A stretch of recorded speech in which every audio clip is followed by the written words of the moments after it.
This is me Tamil girl in Portugal.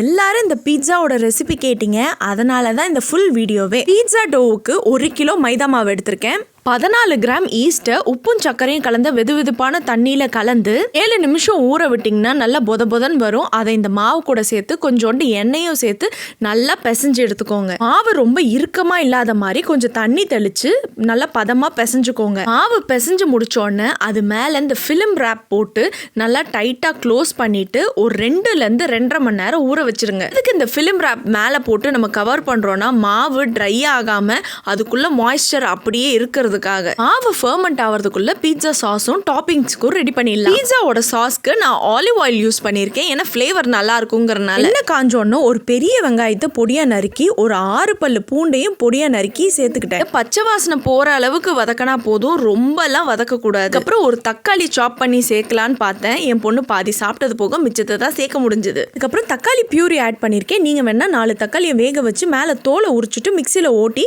அதை சேர்த்துக்கோங்க. தக்காளி பேஸ்டோட பச்சை வாடை எல்லாம் போயிட்டு நல்லா குக் ஆன பிறகு 1 teaspoon chilli flakes, 1/2 teaspoon oregano, 1/2 teaspoon basil leaves, rosemary ஒரு சின்ன பிஞ்ச் மட்டும் தான் போடணும், இல்லைன்னா அதோட டேஸ்ட் ரொம்ப டாமினேட் பண்ற மாதிரி ஆயிடும். கூடவே உப்பும் சேர்த்துட்டு எண்ணெய் பிரிஞ்சு வரவே கூடாது. இதெல்லாம் மொத்தமா வேகணும், ஆனா எண்ணெய் மட்டும் தனியா பிரிஞ்சு வராத அளவுக்கு இதை குக் பண்ணி எடுத்துக்கோங்க. நம்ம செய்ய போறது சிக்கன் பீட்சாங்கிறனால 2 விதமா செய்ய போறோம். அதுக்கு 2 சிக்கன் பிரஸ்ட் எடுத்திருக்கேன். 2த்தையும் கியூபா நறுக்கி வச்சுக்கோங்க. 2த்தையும் சரி சமமான அளவு பிரிச்சு வச்சுட்டு ஒரு போர்ஷன் சிக்கனை வந்து ஒயிட் சாஸ் ரெடி பண்ணி அதுல போட்டு குக் பண்ண போறோம். கொஞ்சம் பேன்ல பட்டர், நல்ல பொடியா நறுக்குன வெங்காயத்தோட பச்சை வாசனை போனா போதும், ரொம்ப வதக்கிடாதீங்க. வெங்காயம் வதங்கணும்னு ஃப்ரெஷ் கிரீம் ஊத்திட்டு அது மேல கார்லிக் பவுடர், மெக்குன்னு சொல்லுவாங்க இல்லையா, ஜாதிக்காய் பவுடர் கொஞ்சோண்டு ஆட் பண்ணி இதெல்லாம் ஓரளவுக்கு ஒன்று சேர நல்லா திக்கா வரும்போது அதுல பார்மேசான் சீஸ் துருவி வச்சிருந்தோம் இல்லையா, அதை போட்டுட்டு உப்பு சேர்த்துட்டு தனியா ஒரு பாத்திரத்துல எடுத்து வச்சுட்டு சிக்கனை கியூபா நறுக்கி வச்சிருக்கோம்ல, அதுல ஒரு போர்ஷனை பட்டர்ல நல்லா வதக்கி விட்டுட்டு சிக்கன் வெந்தோடனே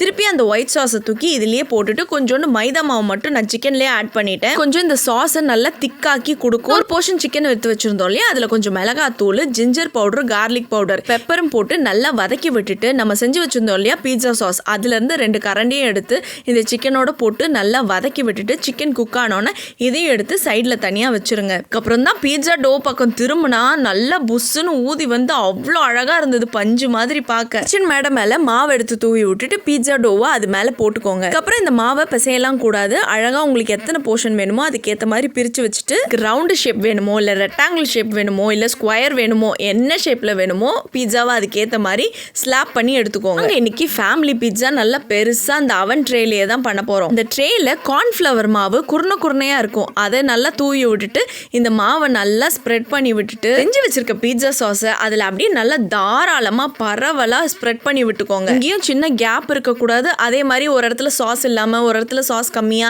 அந்த மாதிரிலாம் இல்லாம ஈவனா இருக்கணும். ஒரு சைடு சிக்கன் ஒயிட் சாஸ் பண்ணியிருந்தோம் இல்லையா, அதை ஃபுல்லா ஸ்ப்ரெட் பண்ணி விட்டுட்டு இன்னொரு சைடு சீஸை துருவி விட்டுட்டு உங்களுக்கு என்னென்ன வெஜிடபிள்ஸ் வேணுமோ ஃபர்ஸ்ட் போட்டுக்கோங்க. நான் வெங்காயம், கேப்சிகம், தக்காளி இதெல்லாம் போட்ட பிறகு மேலே அந்த ரெட் கலர் சாஸ்ல பண்ண சிக்கன் இருக்கு இல்லையா, அதையும் ஸ்ப்ரெட் பண்ணி விட்டுக்கிட்டேன். இந்த மேலே தூவுற சீஸ் வந்து மொசரல்லா சீஸ், அப்பதான் உங்களுக்கு நல்லா சீஸியா வரும். அது உங்களுக்கு எவ்வளோ வேணுமோ அதுக்கேற்ற மாதிரி போடுங்க.